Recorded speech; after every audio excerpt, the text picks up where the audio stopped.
Hi, I'm George Gerbo, and welcome to Washington Times Weekly, where we get a chance to sit down with our reporters and dig into their coverage of the latest news and events.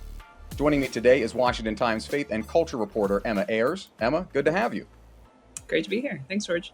Let's get into what's been the biggest subject over the course of your reporting in the past week, and that is, of course, the death of Pope Francis. He was able to give a blessing on Easter Sunday from St. Peter's Cathedral, and just a day later he dies. And he had been dealing with health issues, of course, over the past couple of months, an extended hospital stay before he was released, and now just kind of an end to his papacy, but one that folks have been perhaps expecting for some time. The movie Conclave came out, late last year and was an Oscar-nominated movie, and gets people thinking about, well, the Pope's health has been in doubt for the last couple of months, if not years, and now just the day after Easter Sunday, his pontificate ends.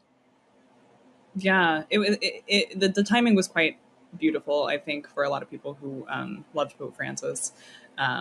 Easter Monday is a specific holiday to Catholics, one that is very, very, very much cherished as a time of celebration.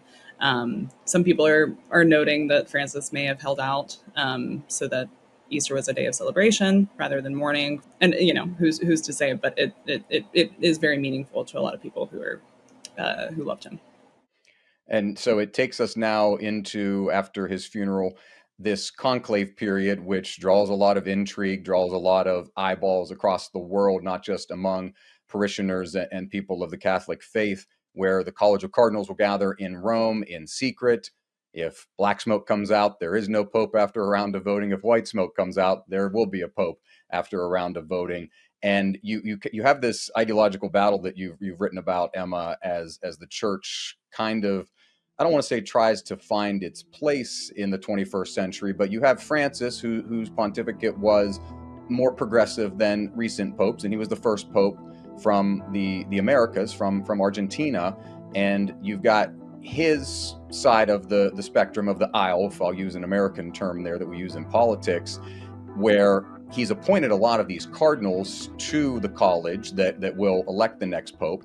But then there is a similar number of cardinals on the other side that believe the church has strayed too far away from conservatism and a conservative doctrine in its teachings and in its direction to the faithful. That battle is going to be very interesting as we watch it play out here in the next couple of weeks. That's right, and it's not. It's one that's been culminating for a while. Even as Pope Francis was alive, this isn't new. It's just something that now is coming to a head because the possibility of having a new pope is on the table suddenly. But throughout his papacy, he's had a lot of detractors who have noted that he's doing things differently.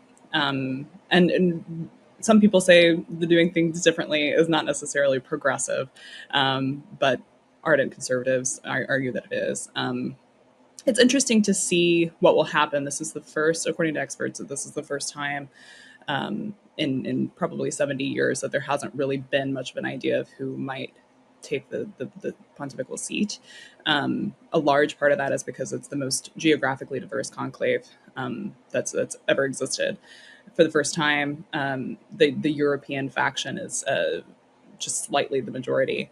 But so you have a lot of influence from Africa, you've got a lot of influence from Asia. And all of this is Pope Francis is doing. He appointed around 80% of the cardinals who will be selecting the next pope. And there's some question as to whether or not those cardinals are necessarily aligned with the way that Pope Francis saw things. Certainly, some of them probably are, but others, from what I understand, are aligned more so with their communities. There's all sorts of ways that different countries are view the church's dogma, and so it's very much geographically disparate, and it's going to be interesting to see what happens. Yeah, and geographically, the last three popes all have been from outside of Italy after the church went nearly 500 years, dating to the 1500s, that it didn't have a pope that wasn't from Italy. In the last three, Pope John Paul II, of course, from Poland, Pope Benedict was from Germany, and now Pope Francis from Argentina. So it'll be interesting to see, as you mentioned, not only ideological but geographical ties and battles that will affect the church as the College of Cardinals moves forward. Another thing for the college to consider is the abuse scandals that have been an issue in the Catholic Church for decades. We only found out about them in recent decades and years, but history of abuse in the church has been something that has tarnished it for many decades, and for many Catholics. And Pope Francis committed initially to being more transparent or being open, and promises that things will change. And you've written about there's some survivors and groups of survivors that believe that maybe that necessarily hasn't been the case, and they would like to have their voice heard in this selection, and as the college meets to select the new pope.